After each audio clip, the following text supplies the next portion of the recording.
TG Geeks, episode 217, April 15th, 2019. Making of films and more films and more films.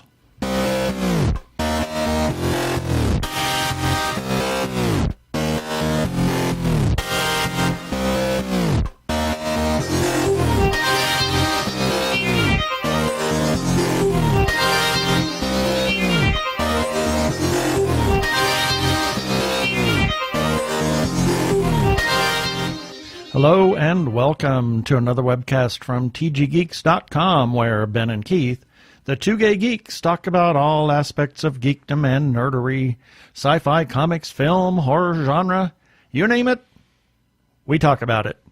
I'm Keith Lane. We're coming to you from TG Squared Studios in lovely Phoenix, Arizona, where it's still a little allergy-ridden and getting warmer and more exhaustion for this weekend. Yes, and I'm Ben Raggington, also coming to you from a very, very tired TG Squared Studios here in Phoenix, Arizona. Our studios are very tired. Yes, studios very tired. Let's get into this episode. Prepare for hyperdrive. Meanwhile, in the Hall of Episodes, the Two Gay Geeks are discussing this. Well, in this episode, we have a filmmaker and his daughter, Bobby Bala and Ishana, and they are he was the writer-director of the short film, The Shipment, that was selected for Tribeca Film Festival. That's a really prestigious film festival. That's a feather in the cap. Yeah. Of course, we have our birthday shout-outs, our featured podcast of the week. Can you guess which one? And a little bit of feedback, and then we're going to recap the Phoenix Film Festival, all the stuff that we did, and films that we saw as much as we can remember. And then we're going to do a weekly recap of stuff that we ran. My gosh, we ran lots of stuff on Sunday and just with the Phoenix Film Festival. And then today we've got lots of stuff to run. And then we'll have our follow-up items, and we'll have something for you next week. So let's just get right into this interview.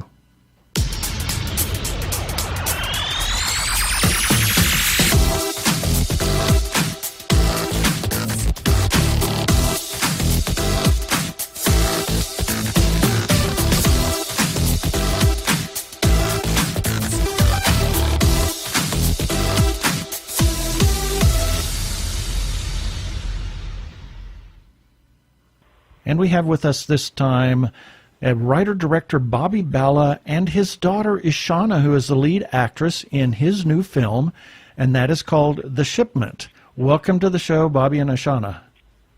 Yeah, thank you. Yeah, thanks for having us. Sure. So tell us a little bit about who you are and how you got into filmmaking and why specifically you made this film.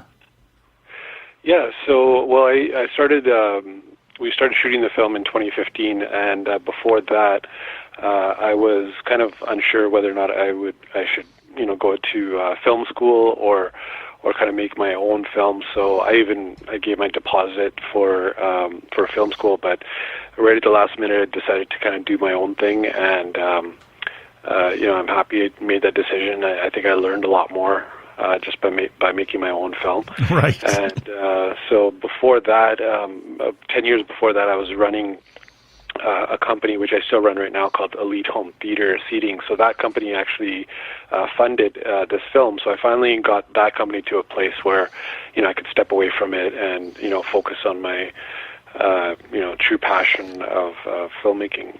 Wow. That's incredible that you decided to go to film school and then all of a sudden, well, I'm going to make a film instead.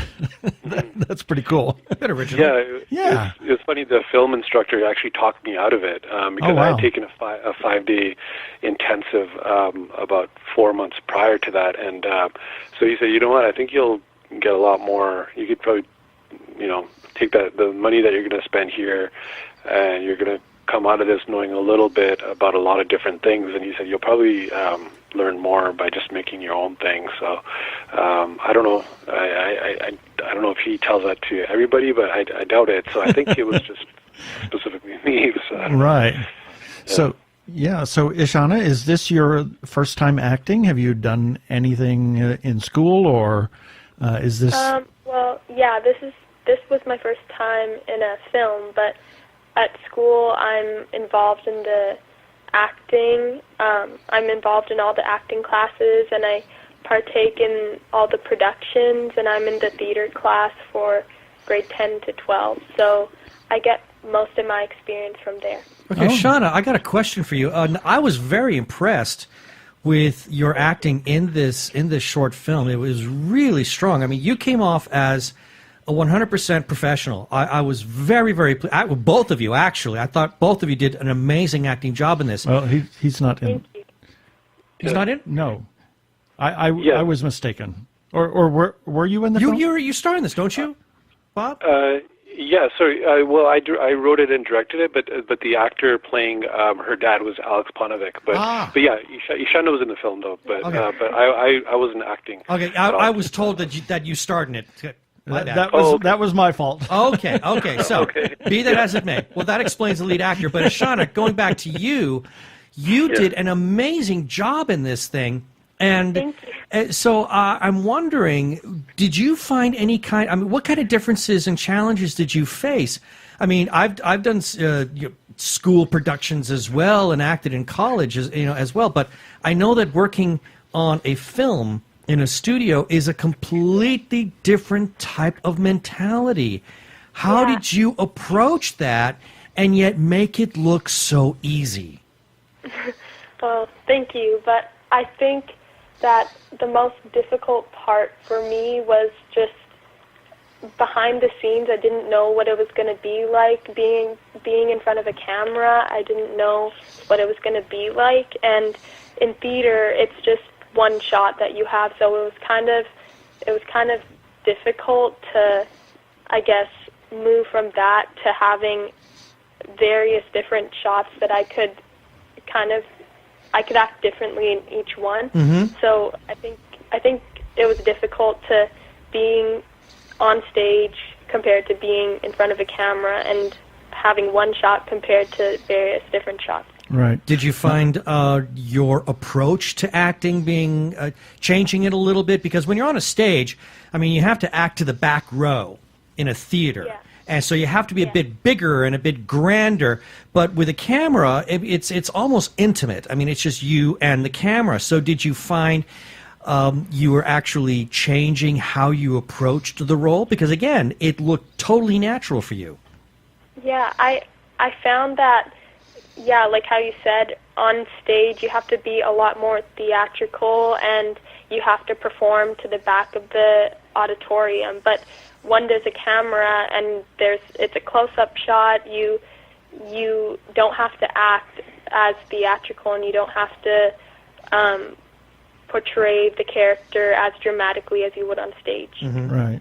So I thought you were going to say that the most difficult part was having your dad as the director. Well, that was my next question. What was it like being directed by your dad? Well, I enjoyed it. I found it really helpful because, I thought that if I had a different director, it would kind of be harder to get along with them and to relate with them.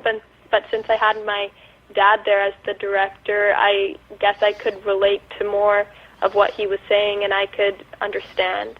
Right. I think it was more challenging for me because I had to switch from dad mode to director mode, and it's a completely different type of communication, to try to if it was a different child actor, I think I could have just been, I don't know, it's kind of hard to explain, but it was different when I was giving direction to the other actors. I found it just, I don't know, for some reason I found it more challenging with Ishana a little bit, just because of our father-daughter relationship. So yeah, it was just, it was interesting. But yeah, I didn't really know, I had a feeling that she would do well. We did some kind of fun little, short films that we kind of made in the backyard there, and I had a feeling that she would do well, but I really didn't know for sure. So, she did really well, and it turned out. That's great. I was pretty happy with how it turned out. Yeah. Now, Patricia indicated that you made this film. It was a desire to make this film with Ishana for tell us about that for some reason. And she didn't say what the reason was, but I'm assuming it's to have a father-daughter project. Yeah, exactly. Yeah. So I just felt like this was one thing that it was an experience that we could both share, and I thought it would be amazing to do my first short film, with my kid, and it's something that she could show her maybe grandchildren one day, and it's something that could be within the family, and it's an experience that we'll always remember together. So the window of opportunity was just so small, though, because the role was she had to be between kind of 8 to 12 years old, and when we shot the film she was 12, kind of right at the top limit there. So if we had waited any longer, I think she, even during shooting, she did experience a little bit of a growth spurt even then. I think we just shot it just in time. And that was my main goal, was that I just wanted to make a film with my daughter. But it was originally just supposed to be this kind of simple 10-minute sci-fi film, but then I just kept thinking of new ideas, and I was like, I got to do this, I got to do that, and then before you know it, it's this 30-minute epic featurette, which kind of snowballed, into this much bigger project, and it ended up taking 4 years to complete. So, right. Yeah. Mm-hmm. I was going to say, it certainly gives a whole new meaning to the term home movie. Exactly. Yeah. and project. Yeah. Yeah. So, yeah, definitely, yeah. What were some of the challenges to filming this with Ishana and, obviously the other cast and crew? How long did it take to film?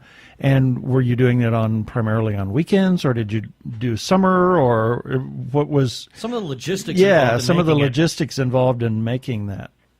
Yeah, it took 17 days to shoot, wow. Which is kind of quite long for a short film, but it was just very complex because there was just so much prosthetics and alien prosthetics, and it was just a very technically complex shoot because we basically shot the whole thing on green screen. There was 350 shots altogether, and I think it was over 330 or 340 had visual effects in it. So there was very few shots that didn't have any at all. So it was just the warehouse that we shot it in was not really equipped or made to shoot a film. It was an old food production warehouse, which we kind of converted into this film facility. So sorry, I lost track. I forgot the original question. What it was. What were some of the challenges? And you kind of given that, but working with Ishana, when that 17 days, was it in a summertime period, or when she was out of school, obviously, or? It was during the summer break. So it was shot in the middle of summer, which was challenging as well too, because the facility didn't really have a proper air conditioning system, and we had like actors in prosthetics for 7 hours a day. Wow. And we just had the plumbing wasn't working, toilets were overflowing. You name it. It was just it was not too fun. The first day was probably the worst. It was my first time on set, and just everything that could go wrong went wrong that first day, and I was just like, what did I get myself into? But then after that, it just kind of we started to kind of settle in, and it went well. Right. So, and you shot this. Are you in Vancouver? Is that correct? Yeah, Vancouver, Canada. Yeah. Yeah. So summer is not like summer's not horrible. Not there. like where we are. We're in Phoenix. So.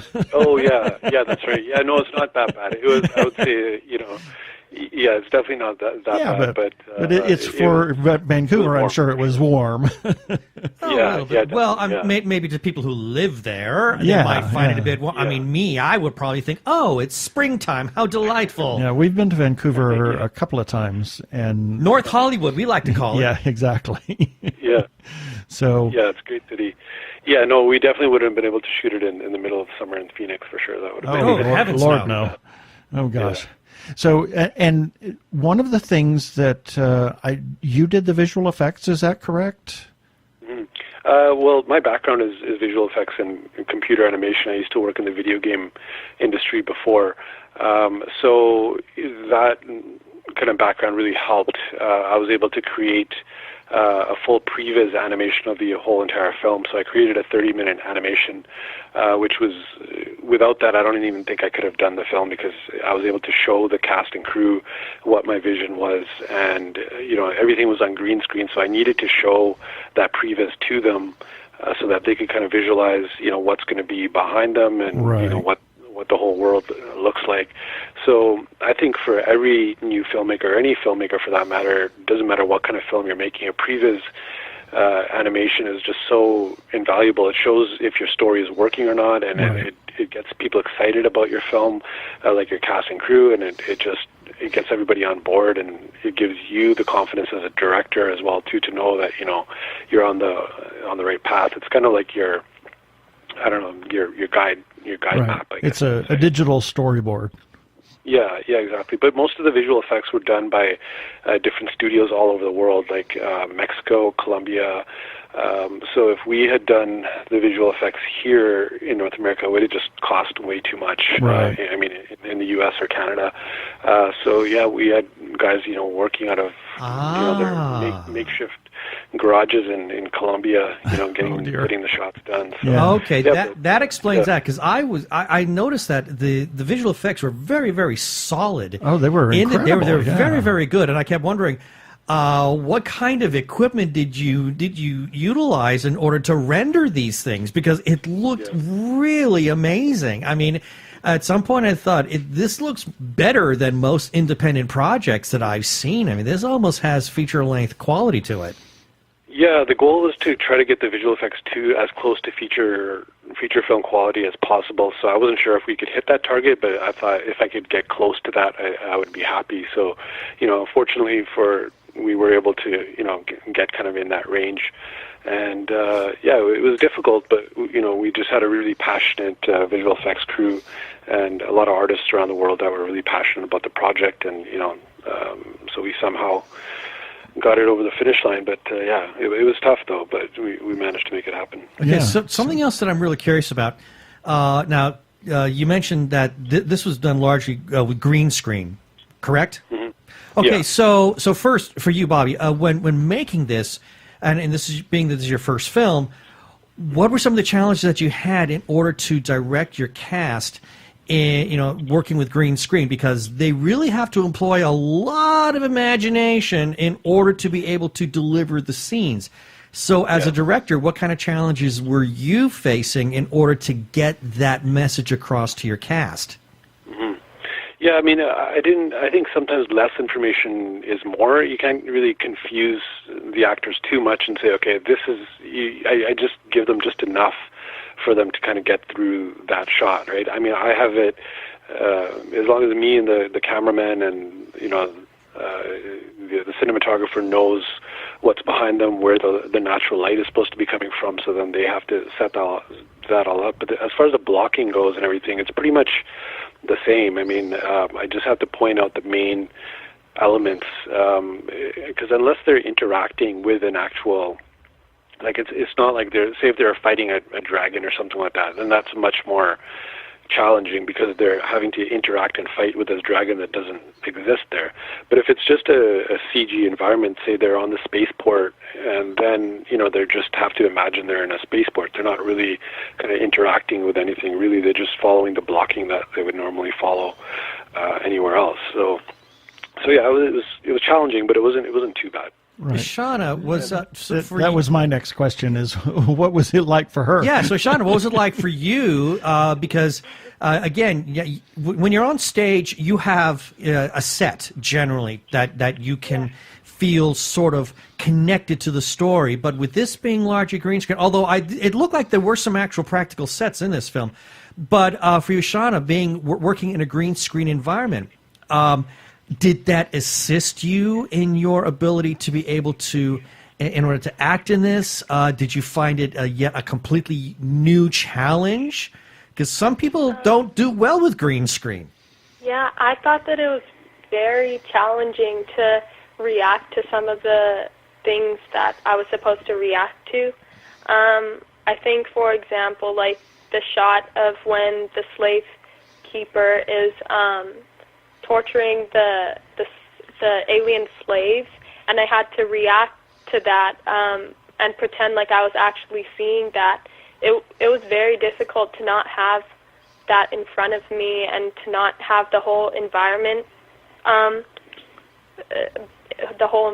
around me. It was really hard to give the reaction, but I think what helped was the animation that my dad made before the filming, because even the animation showed what angle the camera was going to be at and what the alien may look like. So, yeah, that was helpful. Fantastic. Yeah. So yeah, I should clarify. Yeah. So it wasn't too challenging for me per se, but yeah, definitely, I'm sure it was challenging at times for Alex and Ishana and the other actors as well. There's one other thing that I was really curious about is, where did you get this story? The story? Well, I was parked at a gas station one day, and I saw this big rig, this big 18-wheeler roll into the gas station, and then it was this big truck driver got out, and he walked over to the other side and opened the passenger door, and a little girl came out. So I kind of got to thinking, and I was wondering if he was like a single dad or something. So then I got to thinking, what if the same scenario happened in outer space, where it was a kind of a space trucker going from planet to planet, making deliveries, and so yeah, I just thought that would be kind of an interesting story to tell, kind of in this Star Wars-esque universe, because I wanted to, because I remember back when George Lucas was talking about Star Wars, he mentioned that Star Wars is about family. It's not really about the visual effects and the spectacle and everything like that. That's all just supplementary to the story about family. So that's what I wanted to do here, is that I wanted to tell a relatable family story, kind of set in that world. Yeah, so I have some ideas for a possible feature or a possible TV series that would focus on the kind of the everyday people, like not necessarily about, big epic battle sequences or anything like that, but just telling relatable family stories. Oh, cool. That's fascinating. I wondered about the story too, because I know that as Patricia had told us, that it was about family, and that you made this with your daughter, and then when we watched it, it was I can see the family, and I wondered if it was maybe a proof of concept, or if you had someplace else to go with it. Because it feels like there's a lot more story that can be told here. There's something more. Yeah. There's something almost missing from the story, if you will. Yeah, I wanted to leave it kind of open-ended. It still has a 3-act structure with a beginning, middle, and end, but it still kind of leaves it open to something else too. So I was trying to accomplish a bunch of things all at once. So it's kind of a proof of concept. It's also its own thing as well. So we'll see. If we could turn it into something bigger. So it looks like, we've been talking to a few people, and it seems like there's some sort of interest there. But we'll see. And at Tribeca coming up. That's exciting. Okay, that's a really to get into that film festival. That answers one of my questions. But I got a second one. And Ishana, now that you've had a chance to do this, do you feel like you've kind of been bitten by the acting bug? Yeah, for sure. After this film, I really wanted to explore other films as well, but I kind of wanted to also focus on my academics for now, and maybe good girl. And maybe if something is offered to me in the future, maybe Tribeca will offer new films, I guess. I don't know. Well, but you're living in Vancouver, and as I made the joke earlier, it is. I called it North Hollywood, but holy smokes! I mean, between that and I think Toronto, golly gee, I mean, there's just so much film and TV work that is being done there. So you never know. You might get, but it's nice to know that you've got that bug going in you, because I think you got some really solid talent there. Yeah, thank you. Yeah, well, this was a really a great talking to you guys and finding out about this film. Yeah, so you've got Tribeca coming up. Will you be taking this anyplace else after that? So far, well, it's also playing at Newport Beach Film Festival, but the problem is it's playing at the same exact time as Tribeca, so unfortunately I can't make it to Newport Beach. I'll be in Tribeca the whole time. And then after that, there's not really anything lined up after that, but I just haven't submitted to any other festivals for a while now, so that reminds me I got to submit to a bunch of other ones. So I think there'll be probably a few more coming up, and I don't think we're going to be going online or anything with the film, right away. We're going to just see how the festival circuit works out and see what happens at Tribeca, and hopefully it'll be online at some point on iTunes or something. But there's nothing, no plans yet. Cool. So if people want to learn more about you or learn more about this film, is there any social media, Twitter, Facebook? I mean, how can they learn more about either you, Ishana, or about the film itself? Yeah, so our Facebook page is at the Shipment Film, and also Instagram is also at the Shipment Film as well too. We have a website that's just kind of under construction as well too. That'll give more information about the film, but that's not quite ready yet. Just the focus has just been on getting the film, done and completed, and we're just starting to kind of promote it now. Well, this has been really great. Well, thank you for being on the show, Bobby and Ishana. No kidding. Thank you very much. It was fun. Thank you. All right. Thanks, guys. Hey everybody, I'm Jason Carney of the Phoenix Film Festival. You're listening to all the cool geek stuff in the world on the Two Gay Geeks podcast. That was really a neat little interview. I mean, I was Ishana impressed. was just she's really sharp. Watch really out for sharp. Watch out. Watch out for her. Yeah, she was a treat to talk to. And Bobby was too. I mean, and the film and the filmmaking process, it's like we were just commenting in between doing this episode and talking to them, looking at some of the shots from the film, and the CGI is just incredible. It's just incredible. Yeah. So right now it's time for the birthdays, and here's a few selected birthdays for April 15th through April 21st, 2019. April 15th, we have Emma Watson and Emma Thompson, the two Emmas. The two Emmas, both from Harry Potter, and I'm a little perplexed that Emma Thompson gets listed after Emma Watson, so I guess it's normally T before W except after E. Well, it was just the way they fell in the birthday thing. Okay. So it's Emma and Emma. Ba-dum-bum. Also on April 15th, Leonardo da Vinci and our favorite Elizabeth Montgomery and her twitching nose.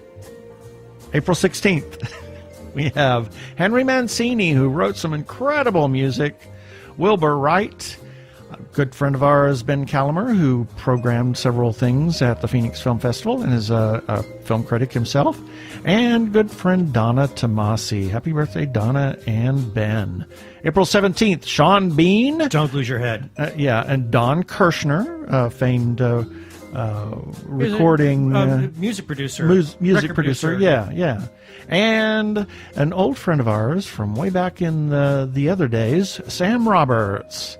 April 18th, David Tennant, America Ferrera, Lucrezia Borgia. The Borgias. The Borgias, Wouldn't yes. like I that, kind of yes. gathered that. Yes. And Leopold Stokowski. Leopold. April 19th, Tim Curry. And that's not to be confused with the red curry or green curry. It's Tim Curry. Oh. So it's not like Tim Vindaloo. No, his name Tim Curry.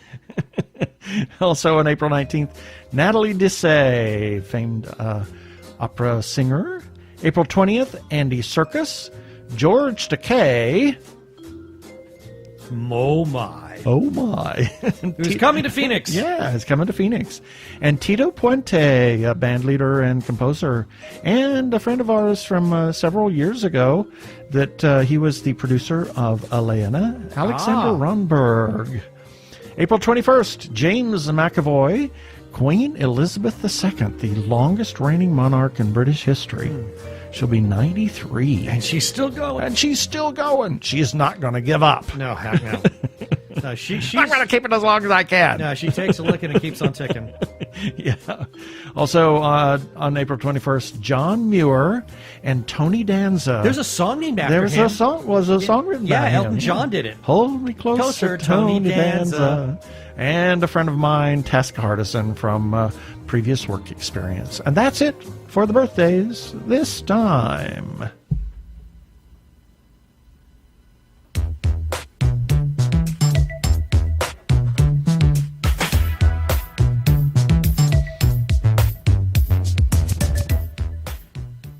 Technorama, the podcast for geeks, because geeks are better than cool. You don't hear someone say, "Get away from me, you cool person." Who's gonna have their 65-inch home theater system installed by the Cool Squad? Not me, that's for sure. How much cool cred do you have? Not enough to care about. Think you'll find any canned unicorn meat at thinkcool.com? It's just a part domain name. They don't even have roadkill in a paper cup. That's why you need to start listening to Technorama, because that's what geeks do. Go to chuckchat.com and listen to Technorama before you turn cool.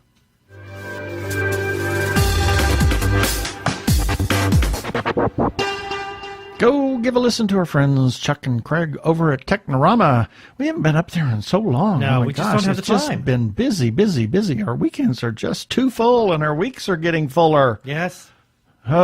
Craziness. Now, what time is it? It's that time. Mm-hmm. And we probably should cut this off since we're running out of time here. Yeah, no kidding. Okay, so starting off with TG Geeks episode 214, we got a comment from Eric Alexander, and he simply writes, "I should interact more. Didn't realize there's a feedback portion." Eric,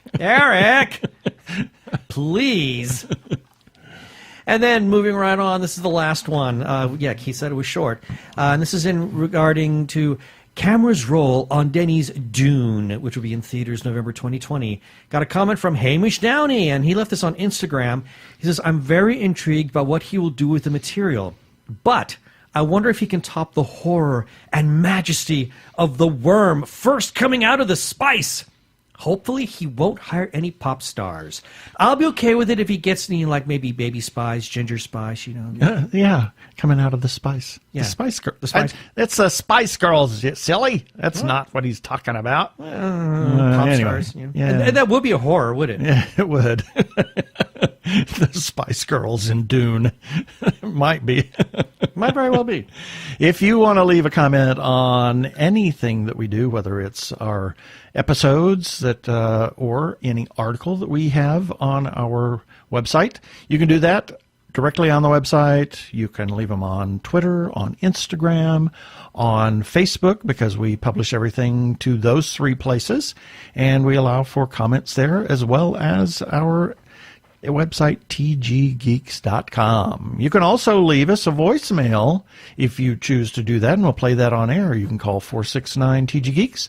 That is 469-844-3357. And when you're leaving comments anywhere or voicemail, remember to always please play nice. Welcome, curious listeners. This is Jackson Stewart, director of Beyond the Gates. Continue listening to the Two Gay Geeks podcast if you dare.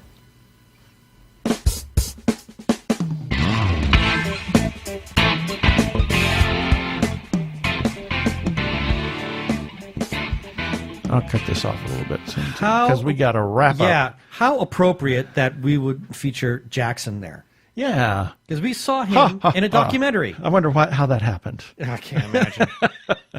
Coinky dink? I think not. Oh, my gosh. Our wrap-up of the Phoenix Film Festival Friday. We were there all day long. Yeah, I mean, we got got there for 14 hours. Yeah, we got there before 9, and we didn't leave until after midnight. Yep. So we started off with the documentary about General Magic. Oh, this was good. It was, wow, what an incredible documentary about the precursor to the cell phone. Mm-hmm. The smartphone. And actually one of the people that worked at General Magic is the father of the iPhone. Mm-hmm. So, if you will.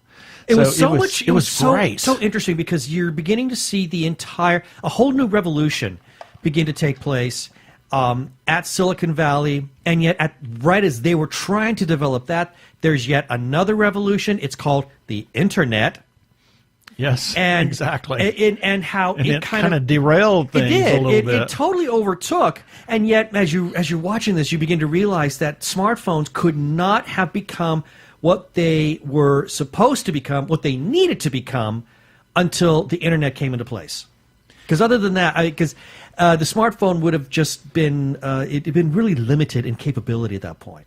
Yeah, I mean, it was really kind of there was one, I think it was the Newton. Newton. The Newton, which was Apple's thing, why they were trying to compete with General Magic, that was supported by Apple. I know, that was so bizarre. And anyway, but both of them, you could take notes, and they were big clunky boxes, and you could take notes, and you could send email, and you could do this thing and that thing and the other thing, but you had to go back to your office and plug it in to sync it so that you could send all that stuff. I know, because there was no such thing as a wireless interlink at that time. Yeah. So, and then for them to, then go, I guess the natural progression, and that was kind of where they went with the documentary, was when Tony Fadell went over to Apple, and he is the father of the iPod. Right. And they released iPod after iPod after iPod after iPod after iPod, and then boom, there's the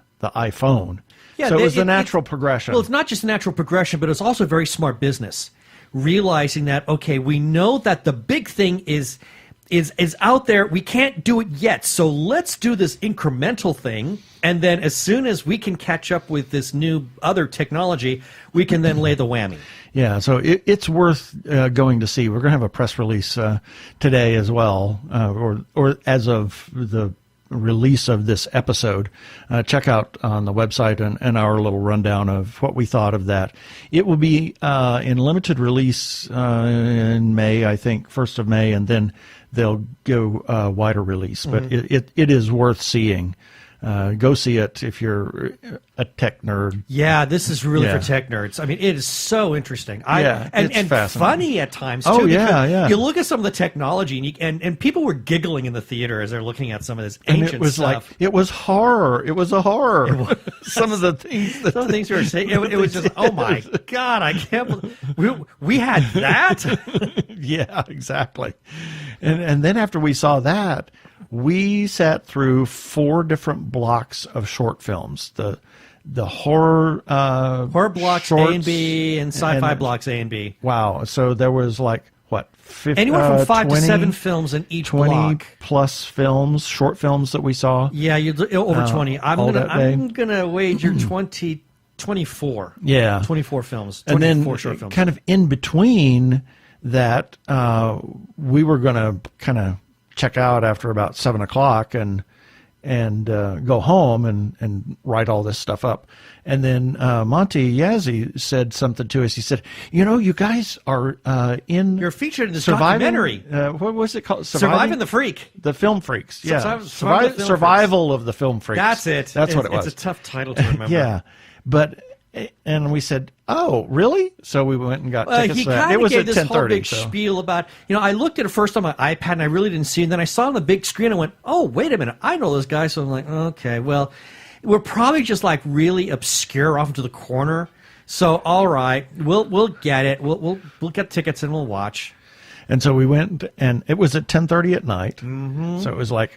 We were tired. There were like only 3 other people in the theater. There was probably a handful more, but it didn't seem like it. Yeah, and then all of a sudden, like 31 minutes in, boom! There we are, right on the screen, big, larger than life, in the middle of the shot. And the reason that we said something about Jackson Stewart is he is actually featured in this documentary about Beyond the Gates, not necessarily about Beyond the Gates.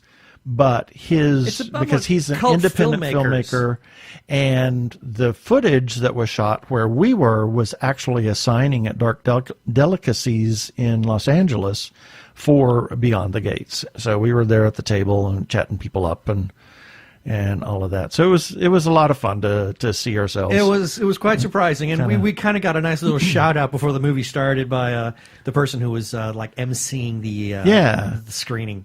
Yeah, so then Saturday, we only saw 2 things. We had a couple of things lined up, but you'll understand here in a minute. We started off. Yeah, we started off with Raising Buchanan because we didn't get to see it on its actual world premiere the night before because we had already spoken for one of the blocks of films that was not going to be repeated. Blocks, I think. It was not going to be repeated because we'd missed it the previous weekend. But we did see Raising Buchanan Saturday morning, and wow, what a film. It's a local Arizona film. It features local Arizona talent as well as Rene Auberjonois, who is brilliant in this film. He's fantastic. And, as always. And Amanda Melby, who was a chameleon. Her character is nothing like her. She is this bubbly, effervescent, wonderful, charming. In real life, she's a individual. delight. Yeah, and then in this film, it's like, oh my God, she was a train wreck. She's a mess. She's a really hot mess. Played it beautifully. She was fantastic. Yeah, and Bruce Dellis, the director and writer, really did a great job with this film. We already have the review out. Yep. For that, you can find it on our website at tggeeks.com. I suppose we can add that to the links for this episode. Yeah. But holy cow, it was so enjoyable. And there were moments that just were side-splittingly funny. Yeah. So I don't know, it probably won't make any more film festivals here in Arizona, but you never know. If you have an opportunity, go see it. I'm sure that they're probably working on some kind of distribution deal because it is worthy of distribution, and I would encourage you to see it if you see it anywhere. Raising Buchanan. Yeah, it's fantastic. And then we had a little break. Yep. And then we went into one of the United by Film features that Ben Calamer, our friend and fellow film critic, and programmed. And this was... wow. The Garden Left Behind. This is a tough film. This is a very, very tough film. I mean, it's fantastic. Don't get me wrong. The review is out there, again, and we'll have the link for the review in the show notes for this episode. But holy cow. All I can say is that everybody, and I would normally never say anything like this, but I really feel that this movie should be required viewing for everybody. Absolutely. There are some amazingly powerful messages here.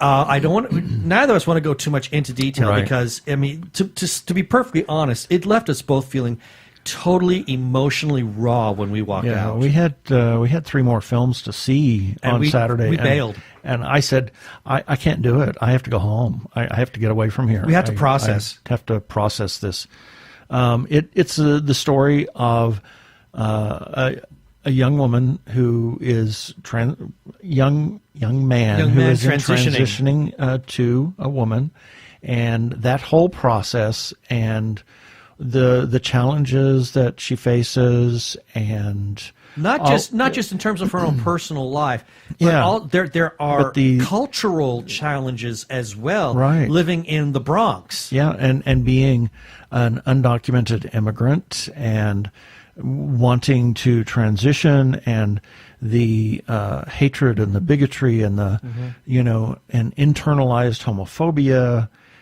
all of this stuff that plays into this film. I would encourage you to see this film if you have an opportunity to see it. And we have not really said anything on our show about much about transgender people.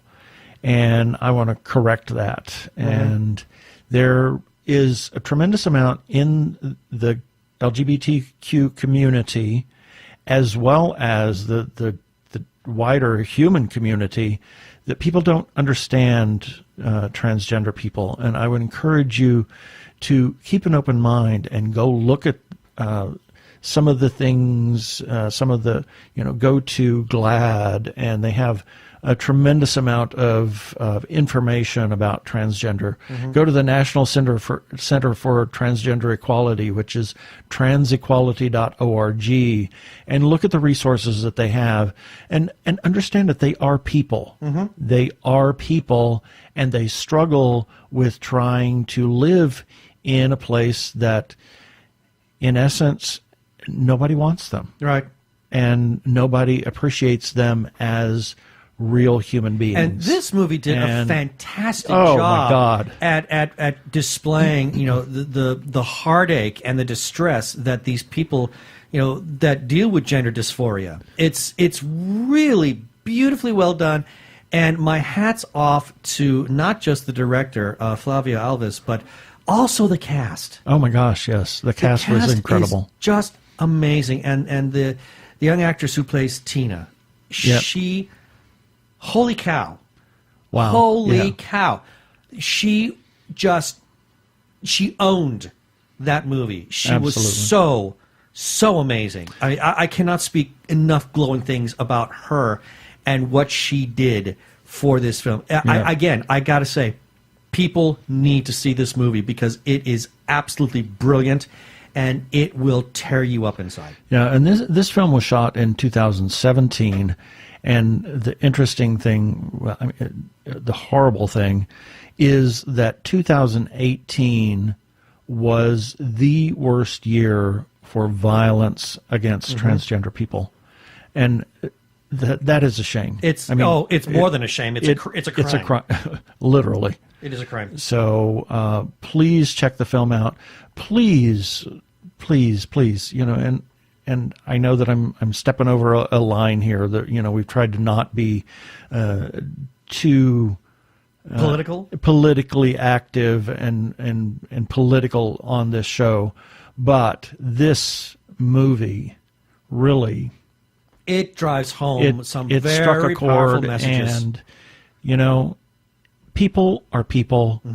Everybody's a human being. They deserve the basic human rights of respect and dignity, and food and shelter and medical care, despite what anybody would try to tell you. So that I'm just going to leave it there. I'm Daniel Radcliffe, and I believe that reaching out for help is the bravest thing a person can do. If you are struggling and need support, call the Trevor Lifeline at 1-866-488-7386. It's free and confidential, and trained counsellors are there to listen 24/7 without judgment. To learn more about the Trevor Project's life-saving work for lesbian, gay, bisexual, transgender, or questioning young people, go to thetrevorproject.org. If you are in transition or have already transitioned and are in crisis, or you know of someone in crisis, there is a special hotline just for you. The hotline is provided by translifeline.org and staffed by specially trained counselors who are transgender themselves. The The hotline in the U.S. is 877-565-8860. In Canada, it is 877-330-6366. Or you can go to the translifeline.org for more information about the important work they are doing. Please reach out for help.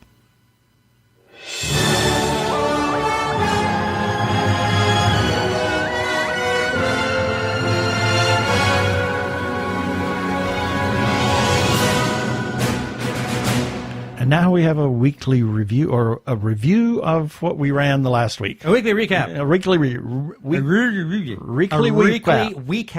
There you go. You wascally wabbit, you. Starting with Sunday, April 7th, we had issue number 43 of Dr. Zombie, Monster Family Physician from Tommy Canyon. Wow, we're getting almost a year. Almost a year with it. Holy moly.